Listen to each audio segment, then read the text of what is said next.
Welcome to the village.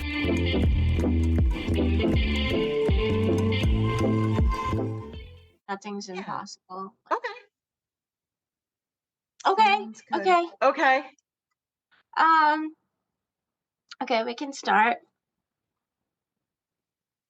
Okay, so today I have Sheri Rodriguez with me. Hi. Thanks so much for hopping on the video with me today. Yeah, I think the first two I did with you were just audio, I think, On right? the audio, Yeah. yeah. But I think people would appreciate actually like putting a face to the name for a change. Yep. Yeah. So today we just want to talk about something kind of sensitive that I guess in our age group as we're getting a little bit older. Some people have experienced this younger, some people older, but as you're aging, your parents are aging, your loved ones are aging too. And this is something you've been going through for a while, and we've both experienced things with our dads, but you're in a situation now with your mom, and it's been pretty tough on you. So just like topic today would be just aging parents, family dynamics, siblings, and how that all fits together. So we could just kind of give people some insight and maybe some support, knowing that they're not the only ones dealing with this kind of thing. Yeah. No, absolutely happy to do that, because one of the things that I've noticed in sharing my experiences with people is that there's really nothing new under the sun. To myself, I think the situation's unique, the circumstances are unique. And then I start talking to other people who are going through something similar, and the experiences are very similar. So really, there's a lot of commonalities, a lot of common threads, no matter who you are. Yeah, for sure. That's true. Like when we start to talk about things, we realize that people are nodding along like, oh yeah, I totally feel that. I was actually telling a nurse at work that you and I were about to talk about this, and she's going through something very similar with her aging parents living actually several hours away and trying to get them to move up closer and yeah. So just share what you've been dealing with, whatever you're comfortable talking about. Yeah. I mean, I guess my situation might be, again, unique, but probably not unique. So my parents had me later in life, and my father passed away in 2017 of cancer. And ever since then, my mother's been on her own. And in the past couple years, our family has certainly noticed a decline with her. And things really came to a head late last year. Ended up in the hospital with an infection. And then from there, things seemed to sort of quickly unravel. She's been diagnosed with late stage Alzheimer's, and is currently on hospice. So she's in her early 80s, and she's in a nursing home at this point, for obvious reasons. And you're dealing with the emotional piece of it. That's your mother, she's going through this, but then there's also a whole side of just kind of trying to wrap your head around and understand, and dealing with the bureaucracy to make sure that they get the care they need, Medicaid process, Medicare, all those pieces of what supports are going to be there, making arrangements for the inevitable, unfortunately, has all been tied into that. So it's been, it's been a journey. And I have a sibling, my sister, she's 14 years older than me. So, there's a dynamic there in play to her kind of stepping into that maternal role. And she's kind of always played that for me a little bit, I think. And, she's kind of stepped in, and we've been working together on that now. And it's, as you said, there's a reversal of roles where we're now the parents to our parent. Yeah, and like you said, there's so many pieces to it. So dealing with the emotional piece is kind of almost put on the back burner because you're dealing with now, like I know you were on the phone with like insurance companies and challenges with that. And that's something you're doing as a child in essence. Like you're as a child. And so I mean, I know it took a while, like trying to get things sorted out with coverage and things like that. So What are some of the like difficulties that you guys had to go through with figuring out how things were gonna get covered Oh, and paid for? wow. And Yeah. yeah. And I mean, we're still kind of in the throngs of that a little bit.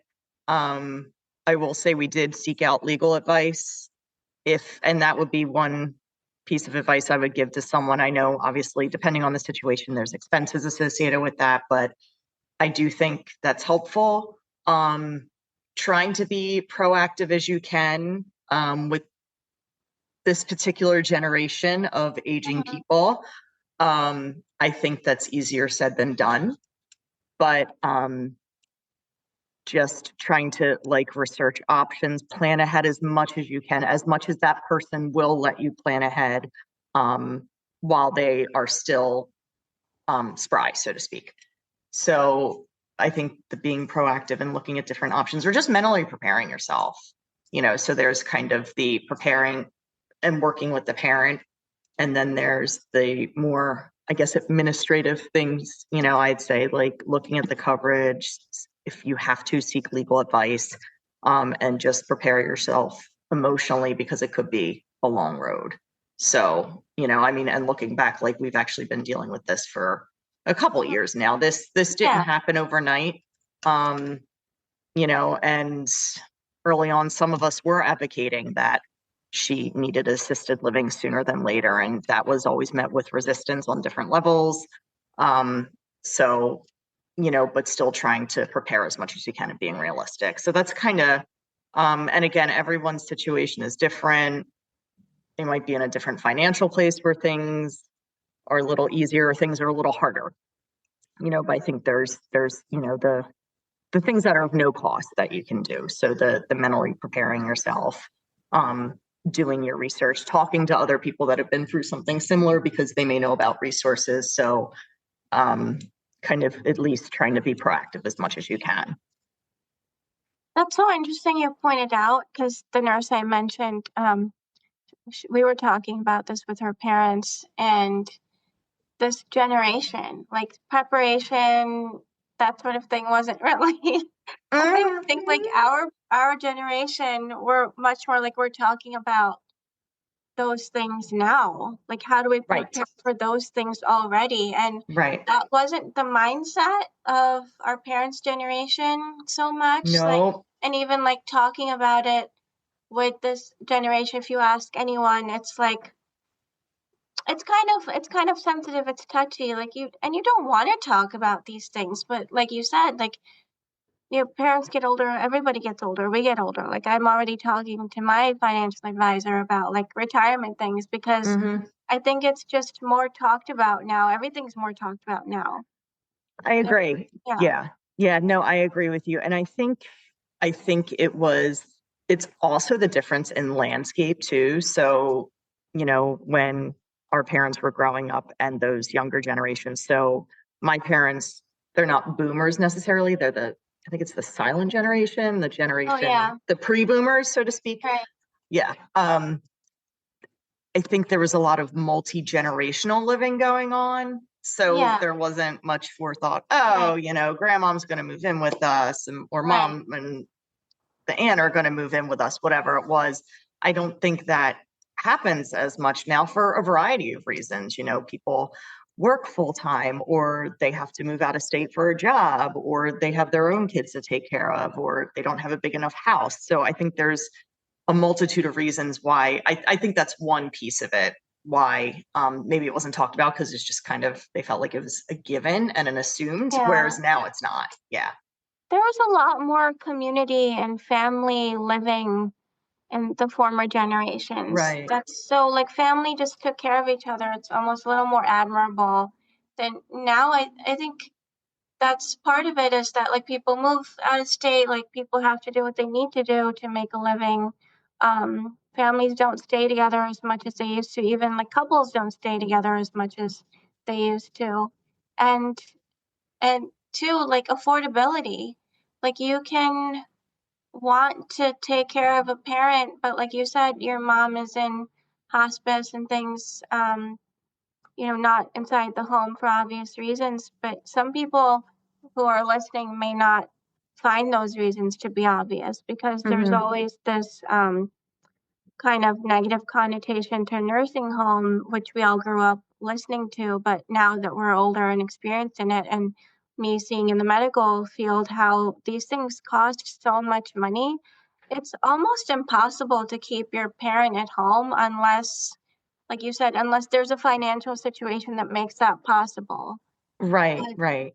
the cost and the type of care you get. I work with a woman who's she's a physician's assistant. She's in her 70s, and her older sister is like mentally fine, like physically she needs a lot of help, and she takes care of her, but she has a company that takes care of her.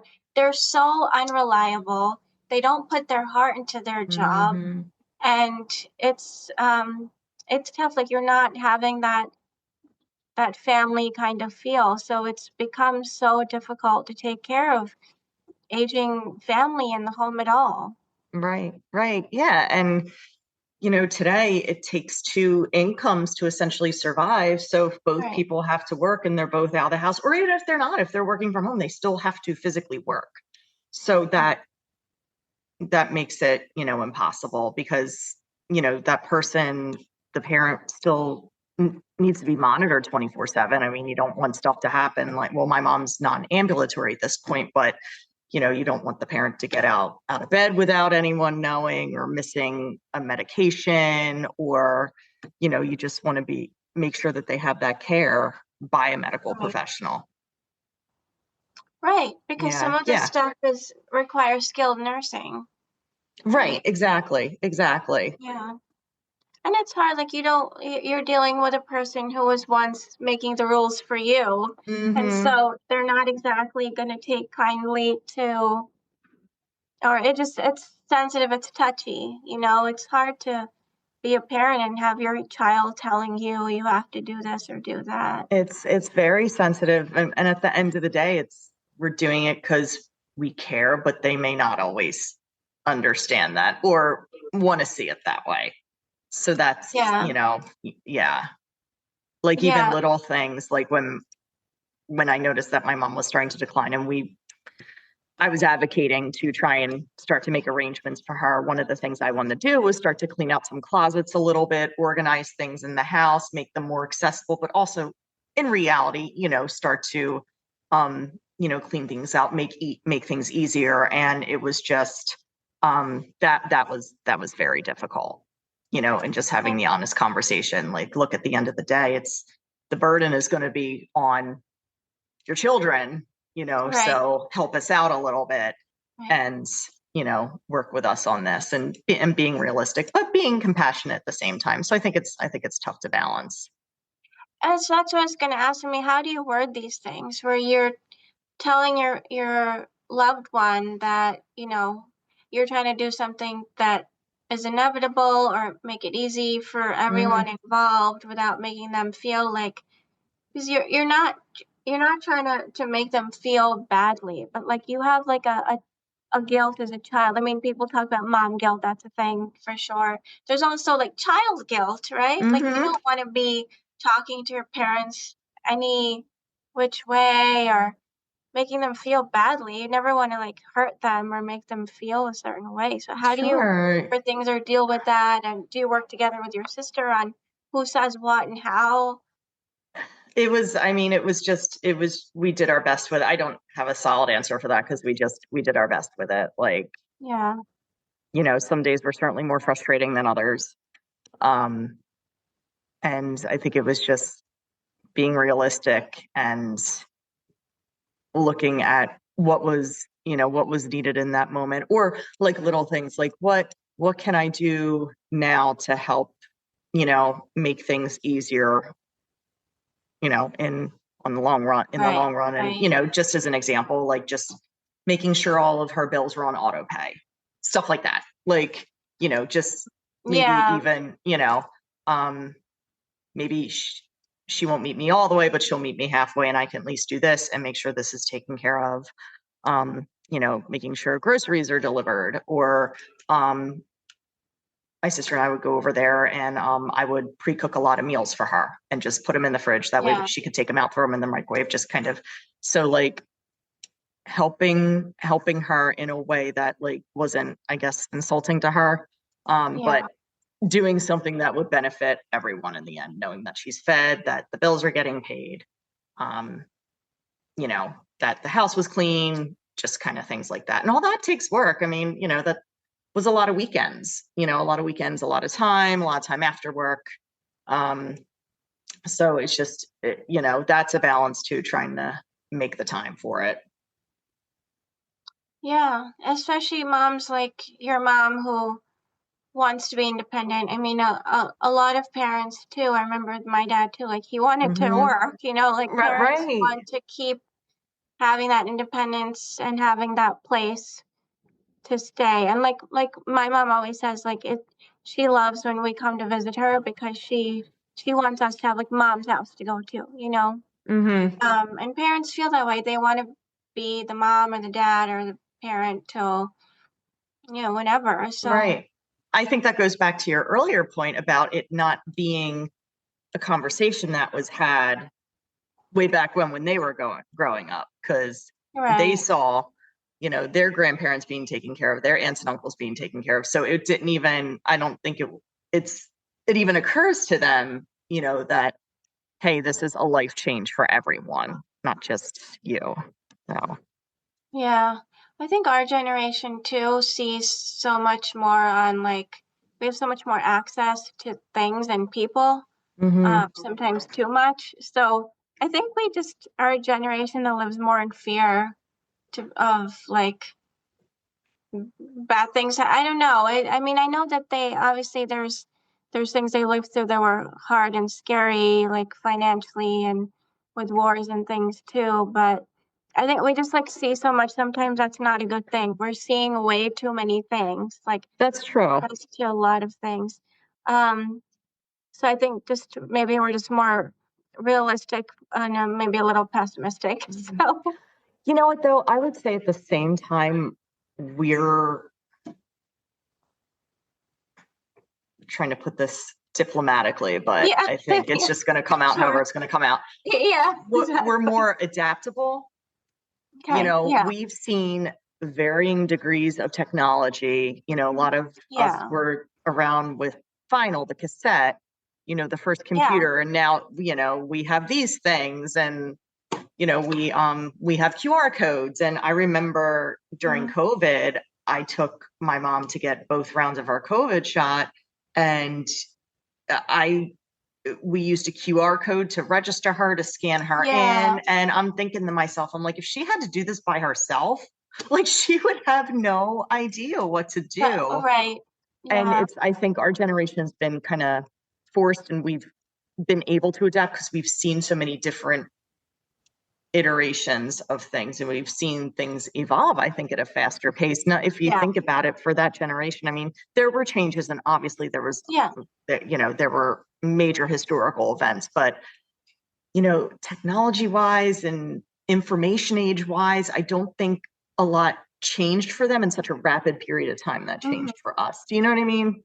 Exactly. You're so right. I think about that where we just had like computer class in fourth grade and it used to make me so mad. And I was like, I never want to use this. Like, it's such a waste of my time. And Yeah. now we've been through like various, like Hmm. who thought like a telephone you took off the walls now like your phone that's actually also your computer and also like everything. So yeah, Right. how rapidly we had to adapt.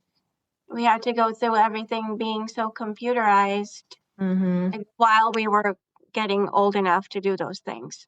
Right. So Right. so yeah, so we're a generation that kind of went through like a lot of that. That's true.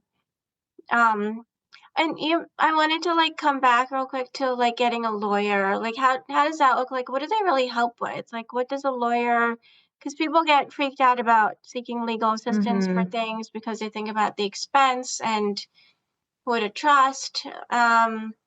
I mean, I think it's always a great idea to seek counsel for anything really, but like how do they help in this way with aging parents? So, we sought legal advice because there was multiple things that needed to be handled. And I think just doing your research, looking at reviews, asking around for names, um, in our instance, they helped with the Medicaid application process, helping to gather the documentation, putting it together, sending it out, and being able to anticipate, because it's like any other government process, it always comes back with more questions. So anticipating, okay, we know they're going to ask about X, Y, and Z, so let's get that together now, that kind of thing. So it's just another layer, because it can be really overwhelming. And, you know, in the instance in some of this paperwork for support services for the elderly, it can be very lengthy and bureaucratic and involved. And, you know, the way the questions are framed sometimes on these forms isn't very clear. It's wrapped in legalese. So that was why we opted to do it. And, you know, it really depends on the person. If they're experienced with this kind of thing, or they have the time, or if they've been through it before for whatever reason, you know, I think that they may be fine doing it on their own, but some folks may not be. So there's their elder care lawyers specifically. Okay. Yeah. So you want to look for elder care lawyers. So they specialize in this type of stuff. Okay. I was thinking like elder care lawyer versus like how much would like a social worker help, or have you spoken to any social workers with this? Or so at the nursing home, there are social workers, and I don't know the answer to that. We looked up, like, it's kind of like estate planning and that kind of stuff. okay. So that's the route we opted to go. I mean, I feel like in any type of advocate capacity, somebody could, you know, provide the support. It's just that this particular firm in this instance is acting on my mother's behalf. Yeah, no, I think that's a great idea, because someone to be kind of in your corner, I guess. Legally these things can get tough and dicey. I think it's really smart that you started with that, especially working with your sister together. Yeah, I think, you know, if it's a route someone wants to go, I would recommend it. It is good to have that extra layer. And, you know, they understand the process. They've been through before. They've worked with nursing homes. So they've seen it all. You know, we go in there and you explain the situation, and they probably wouldn't bat an eye, because they're like, they've seen everything. Yeah. And being like working with your sister on this, and like being like the younger, like so many years younger, like I'm the younger sister too, but it's only a couple of years. So my sister and I tend to like try to, when we work on anything, like not just health wise, but like, you know, doing any kind of planning with life planning, it's not so much like older, younger roles. We just go with like who's has what strength. Like, for example, when my mom was visiting from India, and it was during COVID, we were looking up like what she needed in terms of the vaccine, or getting tested before, or getting tested when you come. Like, we were both like doing our own research, and we kind of went with who was stronger and what. So like I'm better with like checking the calendar, booking things, knowing timing. She's better with knowing like what rules and regulations are. Like I'll read through what WHO or CDC, and like my mind will be blown, and I'll get all OCD about it. And she's like, this is what it says. We just do this, you know? And so everyone's got to use like their strength. I don't think it has to do with elder or younger, but did you find anything with that with your sister? Yeah, you know what? Actually, you make a great point. So I feel like I'm a lot like you in that instance. I feel like my strength was making the phone calls, doing the scheduling, being, you know, the advocate, looking at different, I'm sorry, my cat is in the background, and she just decided now she is the Zoomies. So, you know, she has an opinion. She has something to say. Yeah. She has something to say. But my sister was stronger with, you know, knowing what statements to get from the bank, the administrative side of things, knowing what documentation to gather, knowing how to review it, going through it with a fine-tooth comb, understanding the legal language in that way, since she actually used to be a paralegal. So I think I think you just kind of um, learn your strengths, and it's always okay. Well, how can I help you? And how can I help you? Do you want me to do this? Yes, please. Can you do that? That kind of stuff. Just like jumping in, so no one feels like they're doing it alone. No matter what.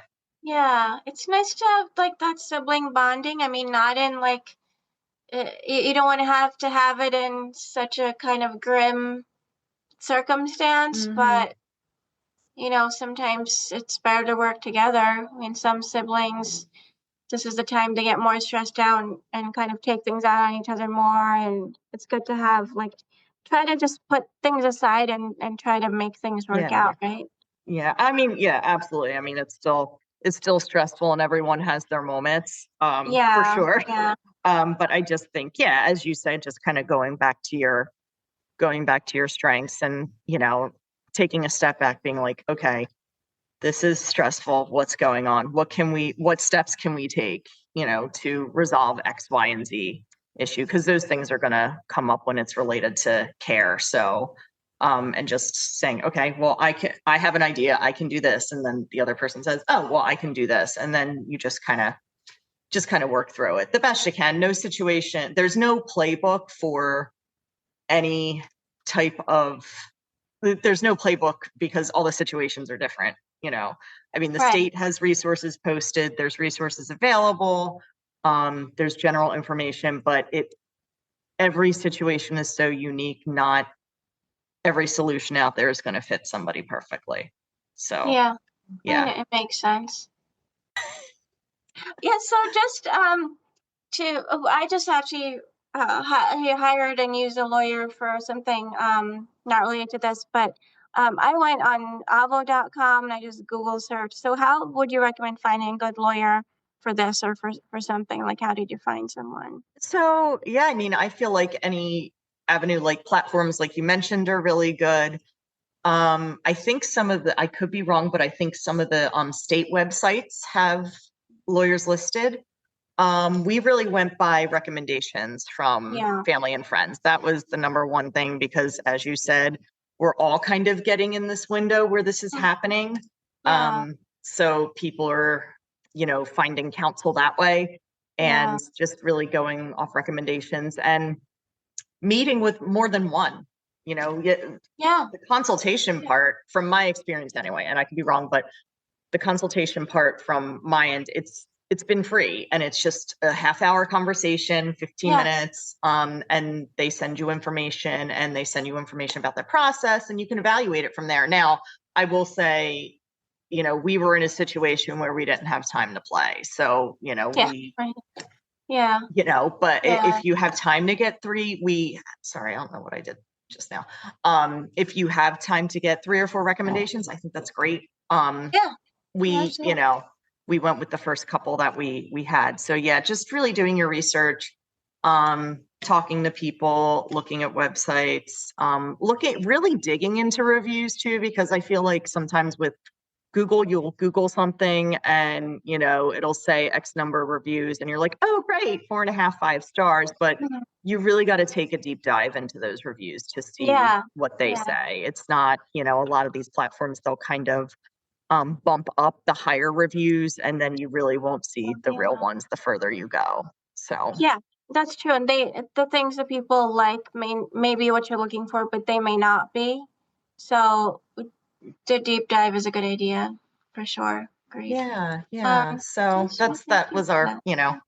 Your experience. Yeah. yeah, it was, again, when I feel like when these situations happen, you don't have a lot of time. So Right. you're working with the information you have. But if you can be proactive, and I feel like you were saying our generation tends to be more open and have these honest conversations and learn about the resources early on, I think you can plan a lot better. Yeah, and we have a Yeah. lot of information at our fingertips now. So, Yep. Yeah. yeah. So, yeah, I mean, this is a lot to deal with. Big stressors, trying to take care of something so difficult. And there's such an emotional piece to it that, like I said, goes way in the back burner. There's lots of emotion. I mean, this is the woman that raised you. These are the people that took care of us. And I mean, she partially raised me too. I was always over at the house, I know, eating her spaghetti and shrimp, all trick or those things. treating, yeah. Taking prom pictures in your front yard. So there's so many things, and it's just so hard Yeah. to like kind of see this chapter and the way it's going. And so like dealing with the stress piece and the emotional piece. And I'm sure that the emotional piece you haven't even had time for, but like how are you dealing with yourself and your headspace and your brain and your mind and heart? Yeah, it's a good question. Uh, there's good days and bad days. There's good days and bad days, um, it hits you out of nowhere. It's kind of like grief. It's the grief process, essentially. That's kind of what I've Yeah. been equating it with. And it'll just kind of hit you out of nowhere. You'll see something and it'll remind you of what's going on. And so it's just doing your best to handle it, because the world doesn't stop, right? Like Yeah. nothing stops. Your job is still exists no matter how you feel or what type of day you're having. And life does go on. And at the end of the day, when this person is no longer with us, your life is still going to have to go on. So you have to, you think of it like just trying your best to keep that together as much as possible, because there's, well after this person isn't with us anymore, your life is going to have to continue.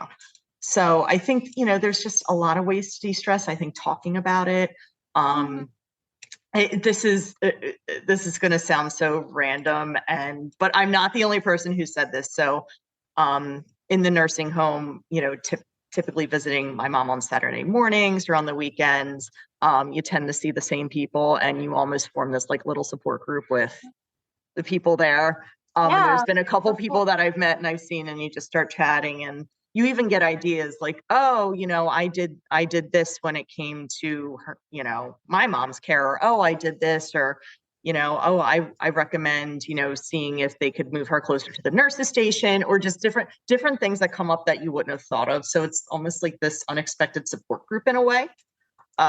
So, that's an unexpected connection. So I think that's something. And then, I think just outside of that, just your own self-care. I love going for walks, especially when the weather's nice. It's not nice right now, so I didn't get my walk today. But taking walks when you can, listening to music, just finding little spaces in between everything where you can experience some joy and relaxation. Just making sure that you're trying. And I know I'm saying this, and I don't practice what I preach, but just trying to, healthy diet, good sleep as much as you can, resting, because as things progress, you're going to have to be in the best shape that you can be to provide support. So I don't think I have really anything earth shattering or what people don't already know to add. Just taking care of yourself and just finding the support where you can. I mean, this caregiver stress is a real thing, right? I mean, they end up getting battered physically, mentally, emotionally. So I think you're right. Like, try and take care of yourself, because when this person either, in some cases, the person recovers, in some cases, they don't recover. So, and some people are sick for a very, very long time. In that space, you need to be taking care of yourself so that at the end of it, because this too shall pass, you need to be a person. You need to still be surviving and be as You healthy. still need to be present and show up for the people in your life. Yeah. Exactly. And but I think you're doing good with you getting your sleep and your exercise and your sleep doesn't healthy always diet. happen, Because sleep's important and nutrition is important, because all of it affects your mental health and your ability to deal with your whole life, right? Right. So, And I do acknowledge that, like, we're in a different situation with the nursing home. We know that my mother's being cared for. She's getting the meds she needs. She's, people are keeping an eye on her. She's safe, that kind of thing. So I do take, some comfort in that, because if she was in someone's home, that the care would be extremely difficult. So, just kind of peace of mind with that and framing it that way, that there are experienced medical professionals that are caring for her and giving her the care that she needs at this time. So Yeah, and I think just one thing to mention too is that we're talking about guilt, right? I think having some time for yourself or having like pieces of fun here and there, doing things that are fun and nice, mm, that's okay, right? Like you just need to also like you should give everything you're able to give to that person, but also having some kind of experience while this is happening. right. It Yeah. doesn't Oh have to yeah. be a Yeah. doom thing all day, every day. Right, exactly. And I don't think anyone wants that. And I think too, at the same time, being realistic, like, I can't do XYZ thing today. I can't do that load of laundry today that's been sitting there. I can't cook dinner tonight. We're gonna have to order out or just find whatever is in the fridge. Like just acknowledging that no one is Superman or Superwoman and can't Mhm. do it all. And it's okay just to kind of admit, I need help or I can't do this one thing right now. Yeah, yeah, for sure. But yeah, no, Yeah, that was some really good you know, information, and I hope it helped you thank to talk you. about it and kind of Yeah, helps people to know that always they're not enjoy alone. talking And to you. yeah, oh yeah, me Yeah, too.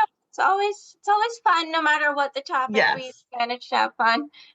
Yeah, but thanks so much, and we'll talk again soon. thank you.